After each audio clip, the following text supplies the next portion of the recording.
விஜய் நான் சொன்னேன் எனக்கு தீய சக்தியும் வேணாம் ஊழல் கட்சியும் வேணாம் தான் சொன்னேன். ம். அப்போ டிஎம்கேல யாரும் ஊழல் பண்ணாம இருக்குமா? ஊழல் கட்சி டிஎம்கே முழுக்க முழுக்க ஊழல் பண்ற கட்சின்னு எல்லாருக்குமே தெரியும்.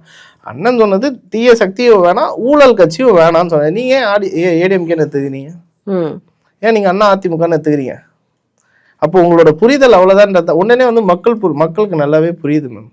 விஜய் நான் என்ன பேசுறாரு, அவர் எந்த இடத்துல வந்து எப்படி பேசணும் என்ன பண்ணணும்ன்றத கரெக்டா பேசுறாரு. இன்னைக்கு என்ன ஈவென்ட் நடந்தது?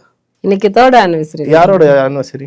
தாவேகாவோட. அவங்களோட கட்சி ஆனிவர்சரி, கட்சியோட 3ஆம் ஆண்டு துவக்க விழா. ம். ஸோ அப்படி இருக்கும்போது அந்த இடத்துல கட்சி நிர்வாகிகள் வந்து பேசிட்டு இருக்காங்க. கட்சிக்கு ஆப்போசிட்டா இருக்க எதிரி டீமை பத்தி பேசுறாங்க. அதுதானே உண்மை. உங்களுக்கு ஆப்போசிட்டா இருக்கவங்களை பத்தி தானே பேசுவீங்க. மக்கள் பிரச்சனை பேசுவீங்களா?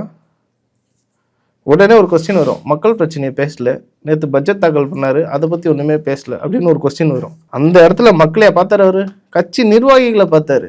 மக்களுக்கு வேலை செய்ய போற நிர்வாகிகளை பார்த்தா அவர் பேசிட்டு இருக்காரு. அவங்க கட்சியோட ஈவெண்ட் அவங்க செலிப்ரேட் பண்றாங்க. அந்த இடத்துல எதிரிகளை பத்தி தான் பேசுவாங்க. கரெக்டுங்களா?